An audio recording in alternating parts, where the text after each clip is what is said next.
mbaye ikaze mu kiganiro isomo ry'umunsi mugezwaho ku bufatanye n'umubwiriza online TV. Uyu munsi mu kiganiro isomo ry'umunsi tugiye kugaruka ku byo bamwe bibaza, aho baba bagira bati ese koko umwuzure wabayeho cyangwa ni inkuru mpimbano. Bibutse ko iki ari igice cya gatatu cy'isezerano rya kera ndetse n'amateka. Niba umwuzure wo kwa Nowa warabaye wo kwangiza agace gato k'isi nk'uko bivugwa na bamwe mu bahakana igitekerezo kivuga umwuzure, ntabwo byari gushoboka kuwusanga mu mitwe y'abantu hafi ya bose batuye isi. Mu kinyejana cya 20 twashoje, umuhanga amenyekanye cyane mu bijyanye n'ibinyabuzima Charles Darwin yakoze ibikorwa bidasanzwe byatumye abantu bashidikanya ku gikorwa kirema ndetse no ku zindi nkuru zitandukanye zivugwa na Bibiliya. Mu gihe kimwe n'icye kandi undi muhanga uzwi na benshi ku izina rya Karl Marx yashizeho ibitekerezo bizwi nka materialism, aho mu buryo butandukanye yerekanaga ko ibintu byose byahozeho kandi ko nta muremyi wabayeho. Ibi byatumye abantu batandukanye bamwumvaga bakanakurikira ibitekerezo bye batangira kwibaza ku nkuru yo kurema ivugwa mu gitabo cya mbere cya Bibiliya cy'itangiriro. Abatari bake mu bice bitandukanye by'isi batangiye kuyanga bashidikanya ibiyanditsemo, ndetse mu bice bimwe na bimwe batangiye kuyica no kuyitwika, kandi imyumvire kugeza uyu munsi iracyahari. Bavuga kandi ko Bibiliya yuzuye inkuru z'impimbano kandi zitigeze kubaho, bakemeza ko ari igitabo cyanditswe vuba cyane kurusha uko bivugwa n'abigisha benshi bavuga ko yabayeho mu myaka myinshi cyane ishize. Nicyo cyatumye abahanga mu mateka bakurikirana nyinshi mu nkuru zivugwa na Bibiliya bashaka kumenya ukuri ku bivugwa nayo, kandi hari byinshi byavumbuwe mu bushakashatsi bwakozwe mu bihe bitandukanye. Muri iyi nkuru rero mureke turebe bimwe mu byavumbuwe ku mwuzure uvugwa cyane mu gitabo cy'itangiriro.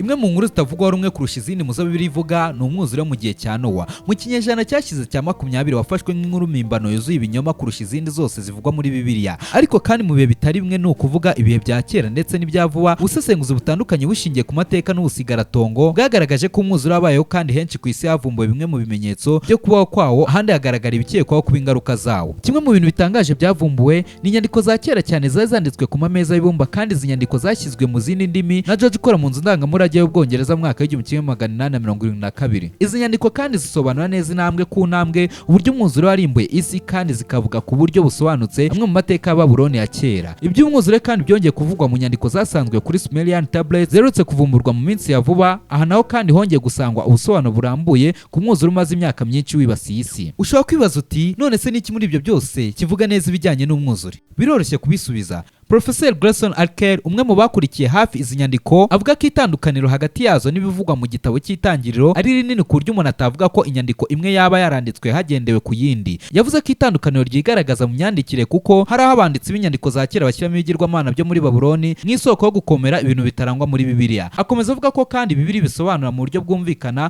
kurusha indi nyandiko iyo ari yo yose. Izi nyandiko za kera kandi ntabwo ari zo gusa zihamya ukubaho k'umwuzure uvugwa na Bibiliya, aho umunyamateka uzwi cyane Aaron Smith yavuzweho kumenya no kwandika inkuru nyinshi z'imyuzure itandukanye yabaye kuri iyi si. Yabashije kandi kwandika inkuru zirenga 80,000 mu ndimi zirenga 72, kandi nawe yemeje ko habayeho umwuzure udasanzwe wibasiye isi yose. Akomeza kandi avuga ko ari wo mwuzure rukumbi wafashe isi yose kandi ukangiza ibintu byinshi mu gihe kirenze iminsi 7. Umunyamateka umwe yaravuze ati Abasumerian, Abanyababuloni n'Abasiriya bo muri Mesopotamiya bagizweho ingaruka n'umwuzure kimwe n'Abaheburayo, kubera ko bari batuye hafi y'aho dukeka ko nawe yari atuye. Gusa ariko nanone benshi bahita bibaza bati ese niki twavuga ku Bahindu, Abashinwa, Abanyahawayi, Abahinde n'Abamanabozo? Aba bose kandi bemera ko ikiremwa muntu muri rusange cyashegeshejwe mu buryo bukomeye kinarimburwa n'umwuzure, kandi bo bemeza ko byabaye ku rwego rw'isi yose nk'ingaruka yo gucumura gukabije kwakozwe n'abantu bo muri icyo gihe. Bavuga kandi ko umugabo umwe n'umuryango we cyangwa abantu bake cyane barokotse icyo cyago hakoreshejwe ubwato, kandi ibi byose babivuga bashingiye ku mateka y'ibihugu byabo bitandukanye. Ibi n'ibindi kandi tutabashije kuvuga muri iyi nkuru byose byongera kugaragaza ko amateka avugwa na Bibiliya ari ayo kwizerwa, kandi twongera kwerekwa ko nta gitabo cyuzuye ukuri n'ubwenge mvajuru umuntu yigeze gutunga nka Bibiliya. Reka nshimire mwakomeje kubana namwe, mbifuriza gukomeza kugubwa neza muri mwese,